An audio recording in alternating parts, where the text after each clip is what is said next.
You're welcome back to the program. Across the globe, the foundational premise of democratic governance relies heavily on an independent press to act as an unyielding watchdog.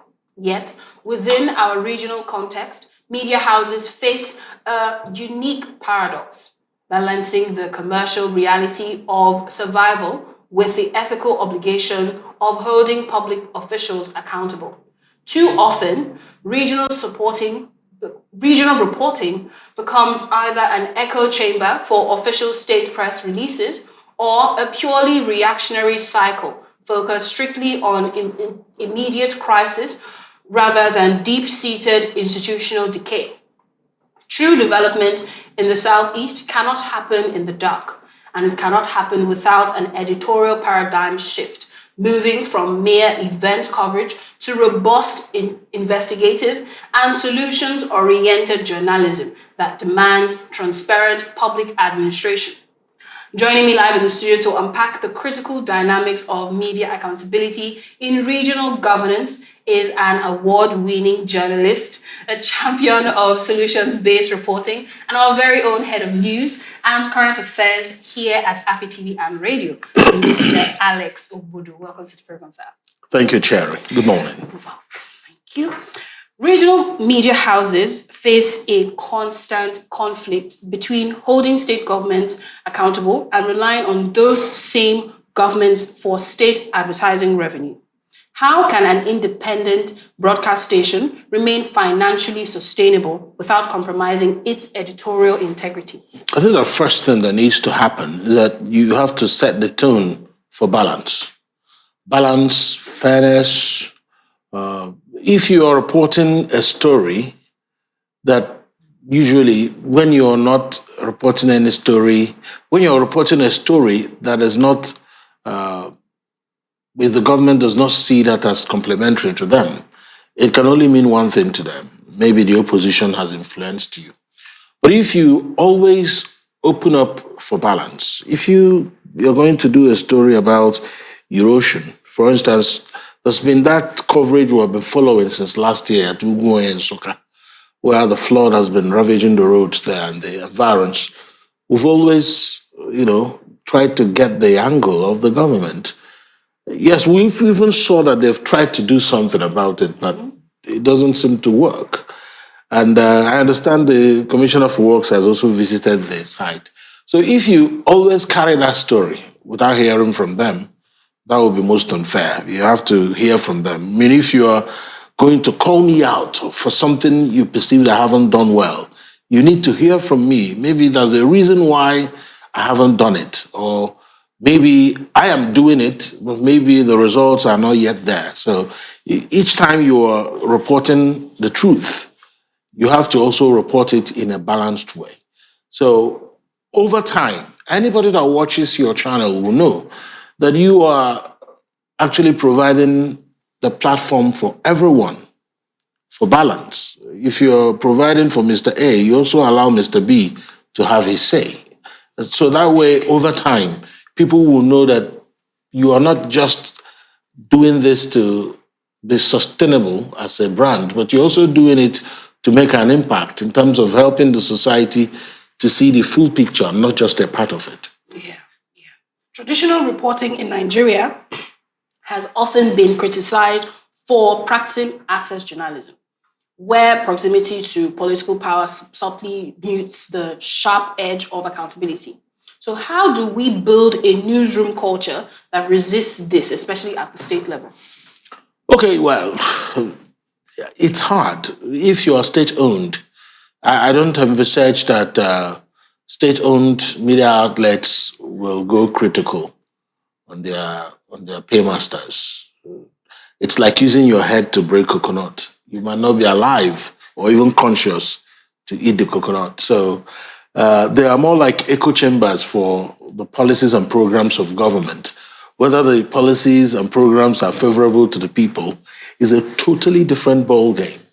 But if you are on the private side of the media, you're meant to widen the scope. More voices should be given an opportunity to demand accountability. Because what's a democracy when you cannot ask your governor What are you doing? How are you doing it? And how much are you expending for doing it? And if there's something you don't like, you should be allowed to say it, and the platform should be open to you to say it. And that's why the media landscape in Nigeria changed when the private media houses came on. They started widening the discussion. You know, people can now ask pertinent questions about resource allocation, about execution of projects, budget tracking. There are many avenues through which even journalists can learn these things. Budget tracking is very, very important, because you look at some budget line items, they've remained the same in many state budgets for 10 years. Purchase of computers in a line item, another line item, purchase of ICT equipment, purchase of office computer. So if you are not trained, you wouldn't know that these are basically the same thing. They can come under the line item of ICT equipment. So accountability should be a kind of a pathway to holding government of the day accountable, to know that, okay, this is, the people are not blind. They can see. If they don't like something, they will say it. And the avenues to say those things are now widening. The social media is screaming. So, and these things are making governments at all levels bend. They are dragged.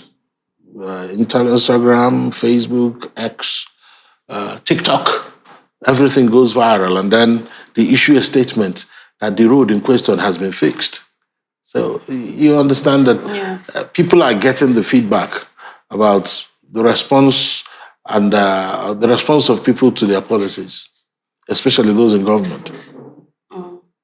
Okay, you've been a very vocal advocate for solutions journalism. Absolutely. In Nigeria. So why is it vital that media accountability moves past just pointing out failed government policies and shifting towards rigorously evaluating what responses are actually working to solve societal problems? Yeah, you know, there's a misconception people have about the role of the media, to inform, to educate, and to entertain.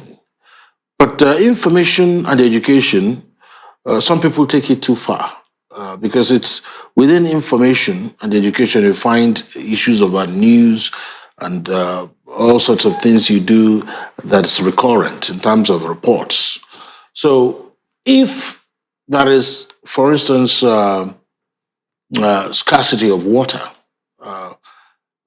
solutions journalism will approach it not just by regurgitating the lamentations of people. Solutions journalism will know how the people are navigating that challenge. Because the truth is, if there wasn't a government, people will leave, but their life may be brutish. But if you have a situation where there isn't clean water supply, you can have community self-help, they can sink a borehole. So solutions journalism looks at how people respond to the problems instead of, because in many places, lamentation wouldn't even solve the problem. But some of the activities you report, what the community may have done, imagine a government official seeing a solution story on what the people have done about water on their own.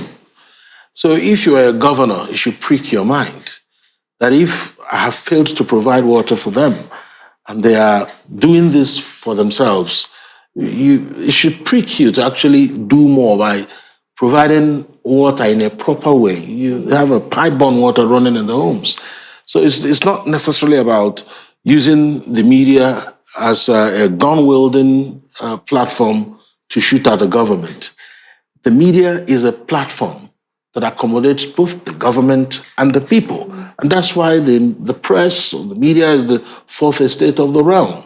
So if you are the fourth estate of the realm, you are not supposed to lean on just one side. You must provide that platform for both the government and the governed.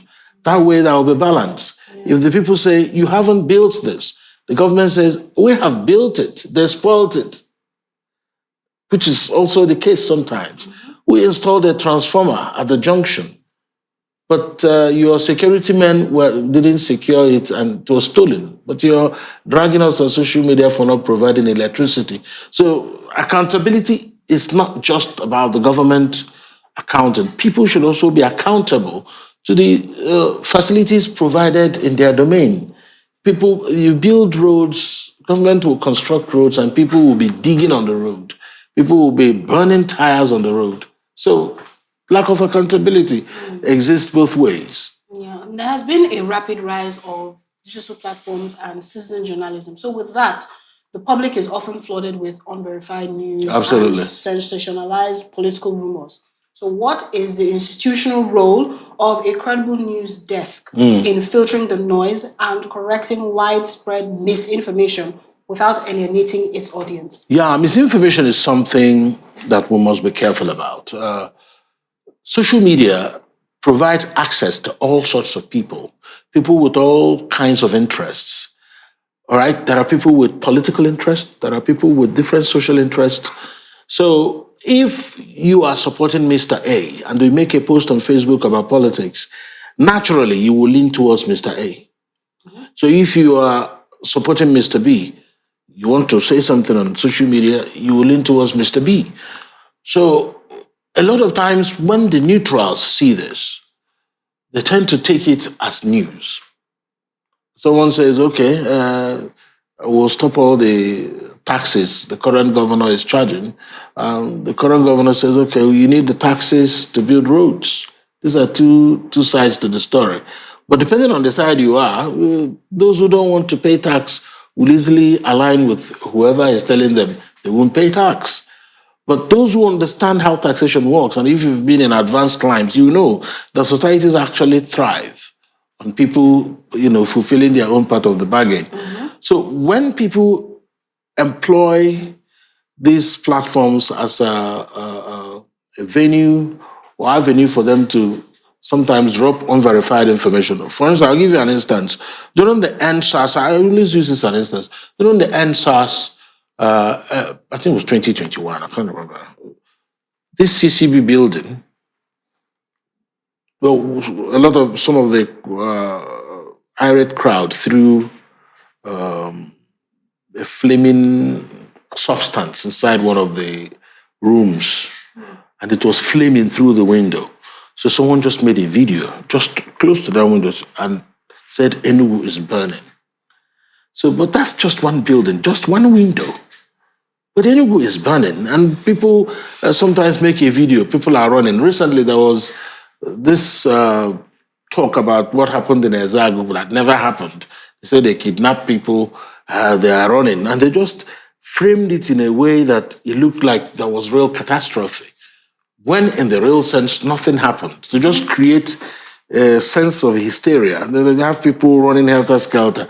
Say, we are not safe, oh, Enugu is under siege, oh, those kinds of things. You have that, someone who's narrating something at the background with the intent to misinform and to do what we call fear-mongering.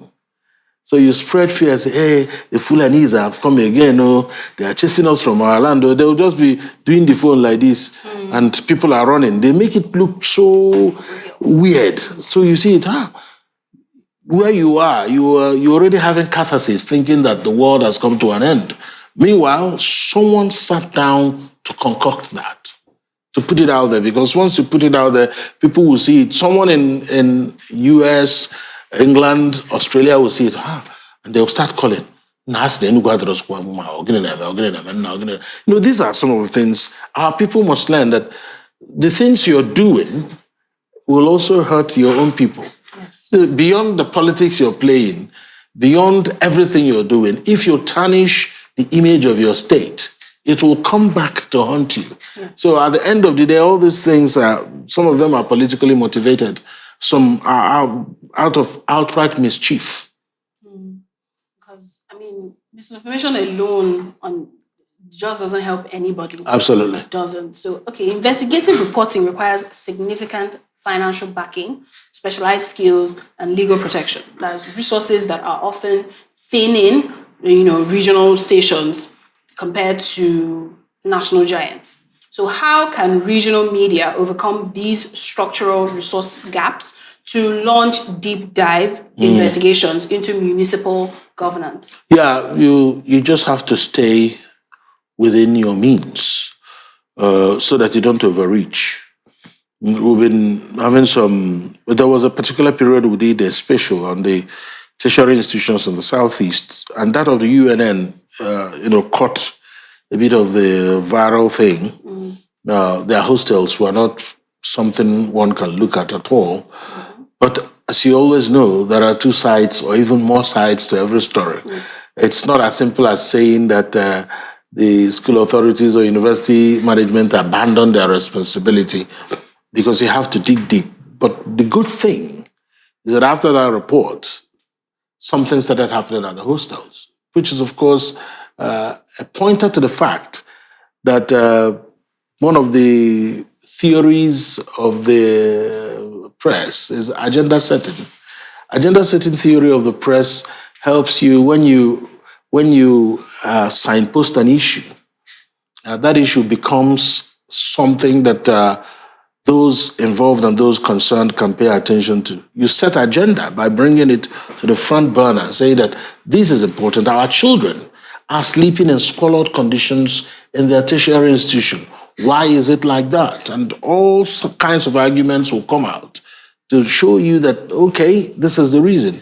There hasn't been any allocations for hostel maintenance for some years. Okay, the management just came on board. Okay, finally something is happening there. So at the end of the day, you must get a response. And that response is usually beyond mere words. If it's about a cracked building or a collapsed building or a hostel that needs to be rehabilitated, it must create some course of action. We're actually grateful that happened for UNN and the more that happened after that. So there's an unspoken pressure on regional broadcasters to protect the good image of their home region to encourage investments. That's right. Now, at what point does positive regional storytelling cross the line into becoming an unintentional shield for bad governance and lack of accountability? The way I would define this is that who defines bad governance, really? I think it is relative. Yeah. If you want to say that someone is a bad governor or someone is a bad president or someone is a bad senator, it's relative. Relative to one, maybe people who have occupied the office before, maybe they are more animated, maybe they are more charismatic, because often our people can get emotional over these things. Say, you can be charismatic, but you are not meeting the expectations. Our people, especially from around here, tend to enjoy it when the media attack the government. But I'm saying it again, that's not the duty of the media to attack the government. The duty of the media is to provide platform for accountability on both sides. On both sides. The duty of the media is not just to provide platform for the people to antagonize the government. The duty of the media is to provide platform for everyone in the system to be heard. If you say the government is not doing well, you have to also allow the government to come and talk about it. So it's not a one-way street where only the people should be allowed to say that the governor or the president or the senator or the local government chairman isn't doing well. So if that's what the people want, because I tend to now see that people enjoy the whole drama of the drags. The moment they say something that is not nice about someone they keep retweeting and sharing the video just to pull the person down. But these are maybe something that could have been solved with a properly worded letter. Dear Commissioner, the drainage system in our street needs to be fixed. Can this be done? And if they don't respond to you, it becomes a basis for more talk. So this whole taking the antagonistic approach to everything will not work, because as you can see and as you can tell, not all people in government react well to antagonism. They might, return fire for fire. A lot of them have immunity. Yeah. So if you want to use force, the force of your criticism, you go criticize Tire, and they will stay 4 or 8 years and go. You will continue to say, no, what they follow, but he's gone. That's how it is. But I'm saying it again. The duty of the media is not to antagonize the government. The duty of the media is to inform, educate, and entertain by providing the platform for everybody to be heard. So, yes, and in that, you also provide a platform for the government to be held accountable for what they are doing. So, but it's not your job to point the gun at the government. It's your job to provide a platform for everybody to be heard. So in the pursuit of holding institutions accountable, journalists frequently face subtle forms of intimidation, ranging from corporate legal threats to state-level administrative pushbacks. So how can media professionals build stronger regional coalitions to safeguard press freedom and reporter safety? Okay, I mean, this is a tricky one. A lot of times, media persons find themselves in danger. There was a time I went to, was it Denu? I think it was. Was it one of the local governments? So there was a problem in the village. They had a tussle over something. So the police led the team that went there. But something happened. I mean, it got to a time, the policemen there got a bit unreasonable. They started threatening the journalists. Yes, the threat was subtle, but it was not pleasant. They started saying, I go break that camera now if you don't put them down. There's just something, and maybe this is an opportunity to say it. There is need for proper training of those who wield guns in Nigeria. I say that because we often see a situation where if you know come out this thing now go break them, that kind of mindset, it doesn't look well. You are threatening another adult, and many times the reporter you are even talking to is higher than you in rank in terms of placement. Because I was just looking at this guy, and he was making those threats. I say, if I file a special report on this alone, they will start begging. They will start saying, now because of this thing, you go do report. Yeah, because that's the thing. You threaten people who are also doing their job the way you're doing yours. Exactly. Ditto for when even you're covering government functions. The security operatives will be shoving the journalists aside. It needs to stop. I see it and I don't like it. But I don't know why these guys don't raise it. Even some of the DSS guys that they malhandle journalists, and it's not nice. Without necessarily calling anybody's name, because I know the names of some people who have done this, it needs to stop. They are doing their job the way you are doing yours. So in these gatherings, if you need the press to be in a particular place, you are always working with the protocol. There has to be a place for the journalists to stay. Mm-hmm. If you watch press briefings abroad, it's organized. The cameras are lined in one place. But if the protocol guys do not arrange for where the press will stay, everybody will want to have a good view at the same time. And you don't want anybody to stand in front of your Oga, which is usually the case. Despite the fact that we elected the Oga, or otherwise. And you're shoving people aside. You're blocking. Some of them go as far as blocking cameras. They are blocking live cameras.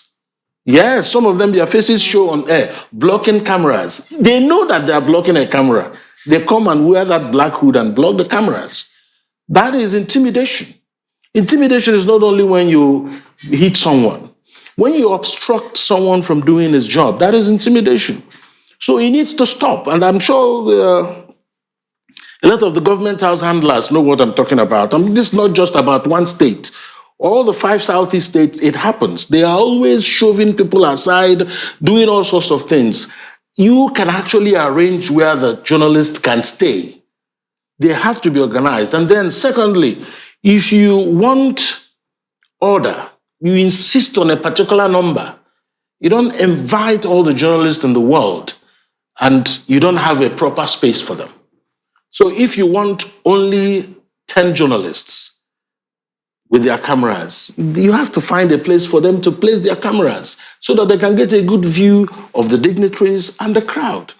So you can't invite a journalist to cover an event and you start intimidating him there.